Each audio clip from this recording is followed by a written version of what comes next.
افغانستان اور پاکستان سے انہوں نے ایک طویل سفر طے کیا, وہ شام کی طرف گئے اور کچھ لوگوں نے پھر پاکستان میں بھی کام کرنا چاہا. اس گروپ میں ایک تھا طاہر مناس. طاہر مناس جو ہے یہ اس کا تعلق پہلے تھا پنجابی طالبان کے ساتھ, اور اس کے پہلے اس کے ساتھی پکڑے گئے تھے. اس کا تعلق بھی سندھ سے تھا طاہر مناس کا. یہ جو طاہر مناس ہے یہ بیسیکلی لیڈ رول اس کا ہے.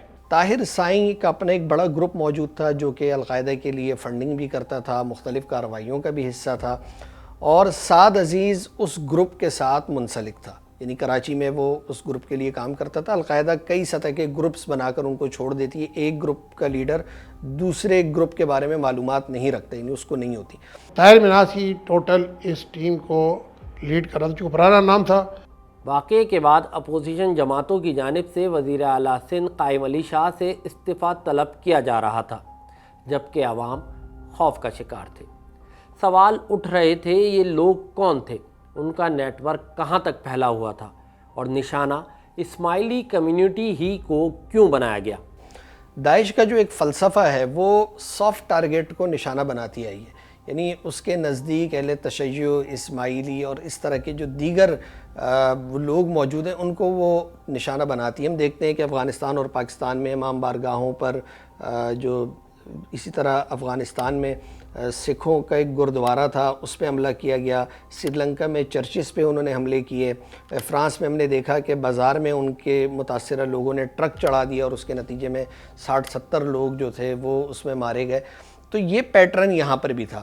ان کا موٹیو یہ تھا کہ یہ کس طریقے سے اپنا گروپ اتنا سٹرونگ کریں, میڈیا پہ یہ اتنا چلے کہ ان سے رابطہ کرے.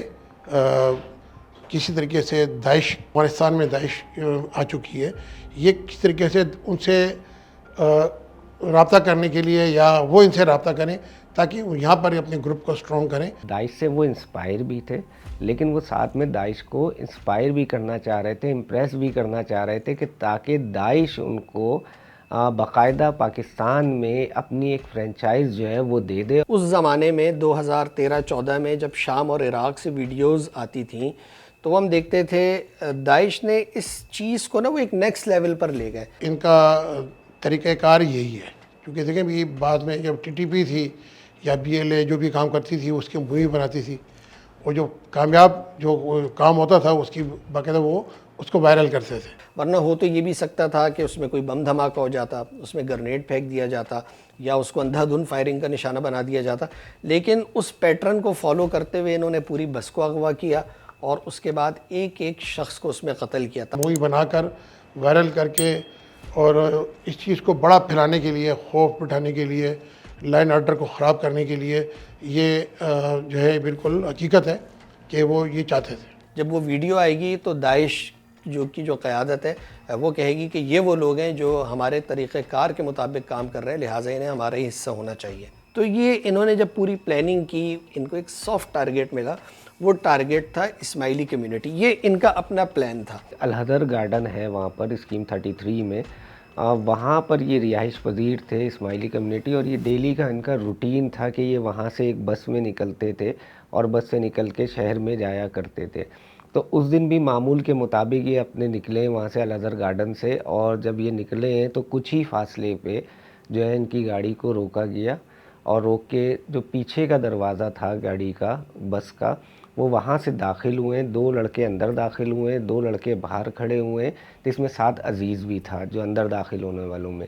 سعد عزیز کا اس میں یعنی اس کارروائی میں اس کا کام یہ تھا کہ اس نے اس کی ویڈیو بنانا تھی. اور اندر جانے کے بعد جو ہے انہوں نے فائرنگ کی, اور فائرنگ کر کے جو ہے اتنی تعداد میں جو ہے وہ کیجولٹیز ہوئی.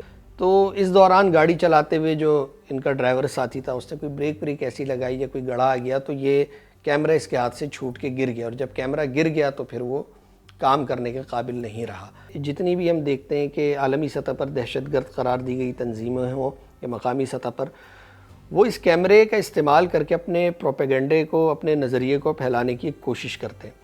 20 مئی 2015 کو وزیر اعلیٰ سندھ قائم علی شاہ نے پریس کانفرنس کی جس میں بتایا گیا کہ سانحہ صفورہ کیس کے مرکزی ملزمان کو گرفتار کر لیا گیا. لیکن اصل چونکا دینے والی بات کچھ اور تھی. یہ ملزمان عام جرائم پیشہ افراد نہیں تھے,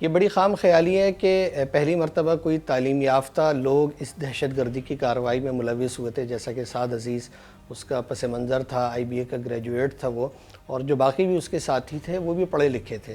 ایک ہائپ کریٹ ہوئی کہ یار پہلی بار، کچھ دوستوں نے ہمارے میڈیا میں بھی یہ خبریں چلائیں کہ پہلی بار نہیں تھا بیسکلی۔ اگر آپ عسکریت پسندی کا ماضی دیکھیں تو یہ ایک تسلسل ہے جس میں ہمیں نظر آتا ہے کہ کراچی سے ڈاکٹرز اور انجینئرز بھی وزیرستان اور افغانستان گئے اور اس جنگ میں وہ شامل ہوئے، اور وہیں پر کوئی ڈرونز کا نشانہ بنا اور کوئی امریکی افواج سے لڑتے ہوئے اپنی زندگیوں سے ہاتھ دھو بیٹھا۔ اور پھر سامنے آیا ایک نام، سعد عزیز، ایک ایسا چہرہ جو کسی بھی یونیورسٹی کے طالب علم جیسا لگتا تھا، پڑھا لکھا، ذہین اور بظاہر عام، مگر اس چہرے کے پیچھے چھپی تھی ایک کہانی، انتہا پسندی کی، نظریاتی تبدیلی کی اور تشدد تک پہنچنے کے سفر کی۔ مگر وہ یہاں تک کیسے پہنچا؟ ایسے بھی لڑکے ہیں پڑھے لکھے جو جن کو کم عمری میں اس کو ایک دھچکا لگتا ہے۔ جب دھچکا لگتا ہے کسی میں، محبت میں، عشق میں، تعلیم میں، کسی میں، تو اس کا ذہن یو ٹرن ہو جاتا ہے۔ ایسے ہی سعد عزیز کا کیس تھا۔ IBA میں جب یہ پڑھ رہا تھا تو اس وقت اس کی دوستی ہوئی ایک لڑکی سے، اور وہ لڑکی چونکہ کافی زیادہ ماڈرن تھی، چونکہ یہ بذات خود اس طرح کا نہیں تھا، جس پر اس لڑکی نے اس سے بریک اپ کیا، اور بریک اپ کرنے کے بعد جو ہے وہ اس نے کسی اور سے فرینڈ شپ کی۔ یہ پہلا سیٹ بیک تھا جو اس کو لگا جا کے، جس سے یہ تھوڑا سا ڈسہارڈ بھی ہوا اور تھوڑا سا پریشان بھی ہوا۔ یہ مین اور ایک لڑکا اس کو ملتا ہے علی، وہ عمرہ کر کے میرا خیال واپس آیا ہوتا ہے، تو اس کا بھی مذہبی ذہن تھا، تو اس نے اس کو موٹیویٹ کیا ساتھ کو کہ آپ جہاد کی طرف آئیں اور جہاد پہ کام کریں۔ تو جس کی موٹیویشن کے بعد وہ اس کا ذہن بھی کنورٹ ہو گیا جہاد میں جانے کے لیے۔ پھر اس دوران علی اسے ایک نمبر دیتا ہے حارث نامی لڑکے کا کہ آپ حارث سے جا کر رابطہ کرنا لاہور، حارث آپ کو آگے فردر آپ کو یہ آگے آپ کو اس کا راستہ دکھائے گا۔ یہ گھر میں باقاعدہ بات بتا کے جاتا ہے اپنے گھر والوں کو ساتھ کہ میں افغانستان جا رہا ہوں ٹریننگ میں۔ اور 2010 یا 11 میں یہ لوگ وزیرستان گئے تھے اور وہاں جا کر تربیت حاصل کی تھی، اور کئی ماہ وہاں پر انہوں نے گزارے تھے، اور وہیں سے انہوں نے جو ہے کراچی میں کام کرنا اور اس کو آگے بڑھانے کا سلسلہ شروع کیا، اور اس وقت القاعدہ کے ساتھ یہ منسلک تھے۔ 2007 سے لے کے 2014 تک القاعدہ نے پاکستان میں کئی ایک حملے کیے، اور وزیرستان میں اس کے تربیتی مراکز موجود تھے۔ پھر یہ لاہور پہنچتا ہے، لاہور پہنچ کر یہ اپنے دوست کو فون کرتا ہے، جو بھی اس کو نمبر دیا ہو، وہ اسے آ کر پک کرتے ہیں، اس کو کہتے ہیں جی جب آپ گاڑی میں بیٹھو گے، جہاں تک میں گاڑی لے کے جاؤں گا آپ نے آنکھیں نہیں کھولنی۔ وہ اسے بنو بس اسٹاپ پہ لے کر گئے، بنو بس اسٹاپ پہ اس کو ایک اور نمبر دیا کہ آپ بنو پہنچ کر اس نمبر پہ رنگ کرنا، وہ آپ کو فردر آپ کی مدد کرے گا۔ یہ جب اسٹاپ پر آتا ہے تو اسٹاپ پہ اسے ایک دو لڑکے اور بھی ملتے ہیں جو پنجاب سائڈ کے تھے۔ یہ تین لڑکے وہاں سے بنو آتے ہیں، بنو آ کے جو اس کو نمبر دیا گیا ہوتا ہے وہ اس سے رابطہ کرتے ہیں، تو 2 ہفتے کے بعد یہ اس کو سینٹر میں لے جاتے ہیں۔ وہاں جا کر جب سینٹر پہنچتے ہیں تو وہاں پہ اس کی ملاقات علی سے بھی ہوتی ہے، علی بھی وہاں پہلے ہی پہنچا ہوتا ہے، اور یہ وہاں پہ ملے۔ وہ علی اس کو پہلے بتا چکا تھا کہ یہ لڑکا بڑا پڑھا لکھا، بڑا قابل ہے، تو اس کو پھر مذہبی اس کی بھی اس سے بٹھا دیا استاد نے، وہاں اس نے اس کی اس طرح ان کی ٹریننگ لی۔ CTD کے مطابق اس وقت شہر میں ہونے والی بڑی ٹارگٹ کلنگ میں یہی گروہ شامل تھا۔ ایسا نہیں تھا کہ یہ کوئی فرسٹ ٹائم تھا کہ سعد عزیز گروپ جو ہے یا طاہر مناز گروپ جو ہے وہ یہ گروپ پہلی بار کراچی میں ایکٹیو ہوا تھا یا پہلی بار کوئی کارروائی کر رہا تھا۔ اس سے پہلے یہ 2009 سے یہ گروپ ایکٹیو تھا، اور یہ چھوٹی موٹی کارروائیاں کرتے جا رہے تھے، شہر کے مختلف علاقوں میں یہ کارروائیاں کر چکے تھے۔ انہوں نے شروع میں تو حیدرآباد سے کام شروع کیا، پولیس موبائل پہ انہوں نے وہاں فائرنگ کی، پھر کراچی میں انہوں نے تیموریہ کے علاقے میں گرینیڈ پھینکا موبائل کے اوپر، تو یہ پولیس پہ ایک پولیس والے کو بھی انہوں نے فائرنگ کر کے اس کو بھی شہید کیا، تو یہ ان کا سٹارٹ تھا۔ US نیشنل تھی ڈیبرا لوگو، ان کو بھی انہوں نے ٹارگٹ کیا، فارچونیٹلی وہ سروائیو کر گئے اس اٹیک کے اندر۔ اس سے پہلے جو ہے بھوری کمیونٹی کو وہ ٹارگٹ کر رہے تھے مسلسل، جہاں ان کی شاپس تھیں وہاں پر ٹارگٹ کیا جا رہا تھا۔ ناظم آباد، حیدری، نارتھ ناظم آباد، شہید ملت، یہاں پر بھی ان کو ٹارگٹ کیا گیا۔ اس کے علاوہ جو ہے وہ جو سبین محمود ایک بہت ہی بڑی سوشل ایکٹیوسٹ تھیں، ان کو ٹارگٹ کیا گیا۔ تو اسی لیے سعد عزیز کا سارا پیٹرن آپ دیکھیں، سبین محمود کو جو انہوں نے نشانہ بنایا تو وہاں ان کا جو پروگرامز ہوتے تھے وہاں پر مستقل بنیادوں پر شرکت، یہاں تک کہ سوالات بھی، بحث و مباحثہ بھی۔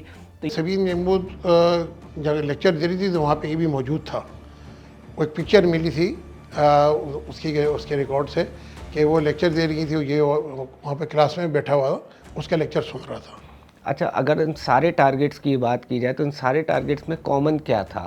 بیسکلی ایک چیز بڑی کامن تھی سب میں، سب سافٹ ٹارگٹ تھے۔ بوری کمیونٹی کو ٹارگٹ کرنا بہت سافٹ تھا لیکن امپیکٹ بہت ہائی تھا۔ اس کو ہم سافٹ نہیں کہیں گے، یہ بڑا ٹارگٹ ہوتا ہے۔ سافٹ ٹارگٹ وہ ہوتا ہے بڑا ایزی ہوتا ہے، یہ بڑے ٹارگٹ ہے کہ بڑا نہ ہو، امپیکٹ زیادہ ہو۔ سعد عزیز نے لٹریچر کو چونکہ پڑھا لکھا تھا تو لٹریچر کو انگریزی میں ترجمہ کر کے لوگوں تک پہنچانا، یعنی اس کلاس تک جو کہ اردو بہتر طریقے سے پڑھ نہیں سکتی، تو اس نے ایلیٹ کلاس میں انفلوئنس کی ایک کوشش کی۔